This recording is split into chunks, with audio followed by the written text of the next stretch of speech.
ओंकार स्मरण।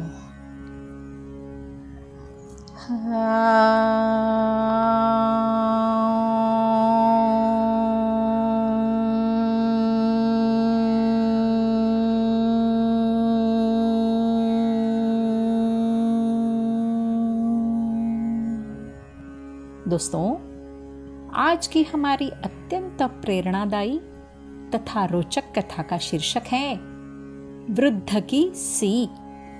दोस्तों, एक राजा था। उसे हर घड़ी इस बात का डर लगा रहता था कि कहीं कोई हमला करके उसे मार न डाले। वह सुरक्षा का उपाय सोचता, लेकिन कुछ भी उसकी समझ में न आता। आखिर एक दिन अचानक एक रास्ता उसे सूझा। एक ऐसा महल बनवाया जाए जो चारों ओर से बंद हो, न उसमें रोशनदान हो, न जंगले, न खिड़कियां, बस एक दरवाजा हो। ऐसे महल पर किसी का भी हमला कारगर नहीं होगा। इस विचार के आते ही राजा ने काम शुरू करवा दिया और कुछ ही दिनों में मनचाहा महल बनकर तैयार हो गया। जिसने भी उस महल को देखा चकित रह गया।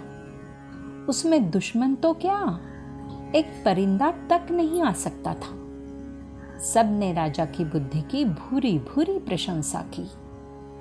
राजा को पूरा भरोसा हो गया कि अब उसका कोई भी कुछ नहीं बिगाड़ सकता। संयोग से एक दिन एक वृद्ध आदमी उस महल को देखने आया। राजा ने बड़े उल्लास से उसे सारा महल दिखाया, लेकिन उस वृद्ध के चेहरे पर उसे खुशी नहीं दिखाई दी। राजा ने पूछा, कहो, महल कैसा लगा? वृद्ध ने गंभीर होकर कहा, राजन, महल तो अच्छा है, लेकिन आपने एक भूल की है। राजा ने विस्मय से पूछा, क्या? वृद्ध ने कहा, आपने एक दरवाजा रखा है।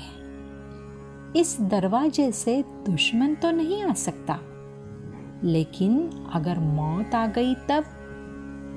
इस दरवाजे को भी बंद करके आप भीतर बैठ गए होते तो शायद पूरी तरह से बचत हो जाती। वृद्ध के कथन से राजा की आंखें खुल गई। उसने समझ लिया कि बंद महल व्यर्थ है। वह दुश्मन से बच सकता है, मौत से नहीं, जिसके लिए दरवाजे की भी जरूरत नहीं है। धन्यवाद।